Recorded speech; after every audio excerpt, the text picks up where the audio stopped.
What's up guys, welcome back to the channel. It's your boy Jason. I really hope you guys have been doing well out there. I hope everyone's staying safe. So in today's video, I'm gonna be showing you guys the correct way to use the magic back stretcher. So without further ado, let's get right into it. So assuming you guys have just purchased a magic back stretcher and it's now in your hands and ready to use, you want to know how to use it exactly, specifically the correct way how to use it. So let's start by breaking it down into 3 steps: the setup, the actual usage, and getting off of the back stretcher. All 3 of those elements are very important, and I'm going to be covering all 3 of those in this video. So you got your back stretcher in the mail, it's in your hands, it's ready to use.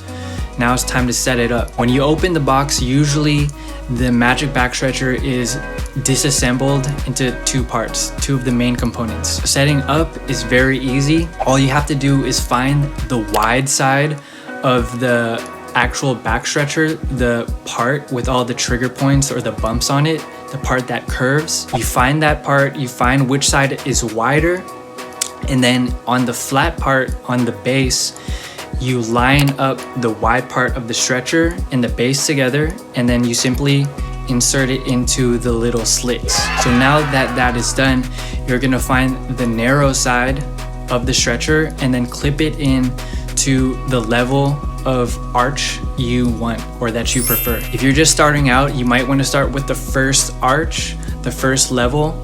So you do that by placing it at the very top, but the standard level of arching is the second level. So once you've gotten the stretcher inserted in the wide part and then into the level of arching you want, you now want to make sure that everything is aligned. So you can start by looking at the wide side and making sure that the trigger points are in the center, the opening in the middle is in the center.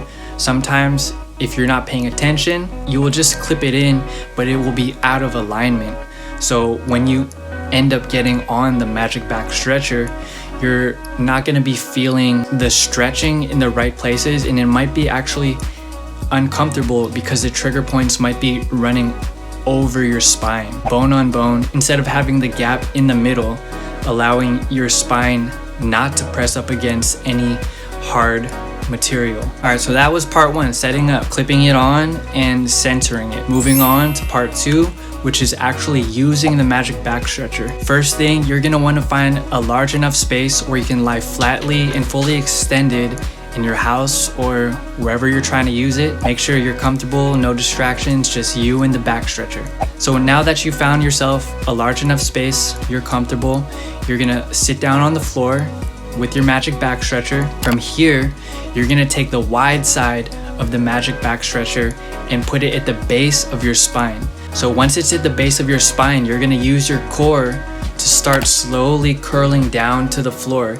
You don't want to just crash down abruptly onto the back stretcher. That you might hurt yourself doing that. It's something you definitely do not want to do, as that can re-aggravate or worsen the symptoms you might be experiencing.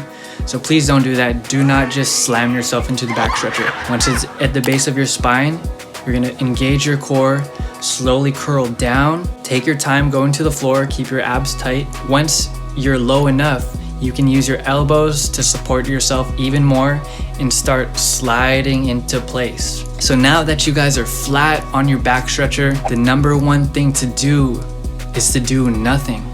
But don't forget to breathe. Breathing is a key component of the healing and rehabilitation. It's gonna allow your body to shift from a sympathetic nervous system mode to a parasympathetic nervous system mode. When you're in a parasympathetic state, your body is in a state of healing, rehabilitation, restoration, and rest. Breathing is going to help facilitate your body getting into that mode, enabling you to allow yourself the most healing possible. You breathe in through your nose and you breathe out through your mouth and you repeat. My recommendation for you guys who are using this, first-time users, is 5 to 10 minutes daily. I wouldn't stretch it beyond 10 minutes to start because it might be a little difficult getting back up, especially if your core muscles are not strong enough yet.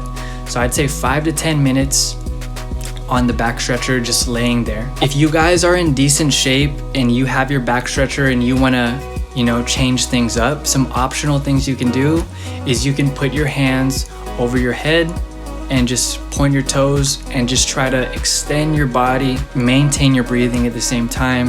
This is gonna help really provide the traction for your spine, stretching out those tight muscles and ligaments that you might have that is contributing to your tightness and your back pain. Another thing I like to do personally is I like to do some hip bridges to also facilitate some traction and some motion.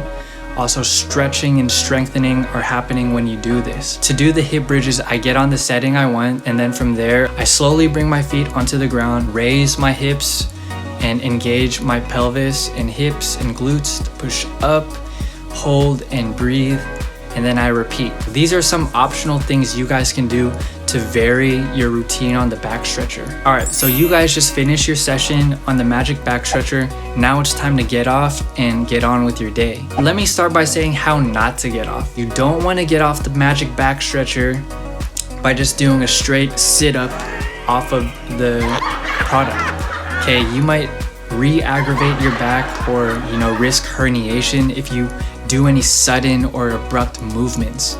So definitely don't do that, because you're just gonna undo the therapy you just provided yourself. The way I like to get off is similar to the hip bridge motion. I'm gonna firmly put my feet on the ground, bring my feet close to my glutes, raise my hips up, and then from there, I'm gonna reach under with one of my hands, move the product aside, and then bring my hips back to the floor. So once the product is moved to the side, I like to bring my knees to my chest so I can further stretch my lower back even more. I'll rest there for about 10 to 20 seconds, breathing in and out, and then I'll rock back and forth a little bit in a curled position to create some momentum, and then I will rock back up to a cross-legged position and go about my day. Now, if you guys absolutely do not have the core strength or the mobility to do that, assuming your back pain is very severe or extreme, what you can do after you've removed the product to the side, you shift your hips out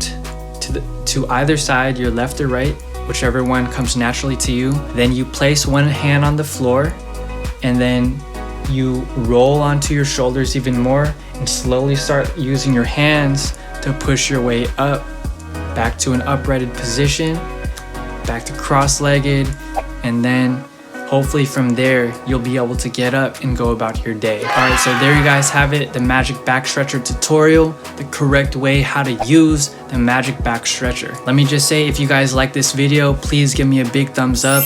It really helps me and the YouTube algorithm. And if you're not already, please subscribe to stay up to date to all my future content. Thank you guys so much for watching. Until next time, this is your boy Jason signing in, signing out. Os.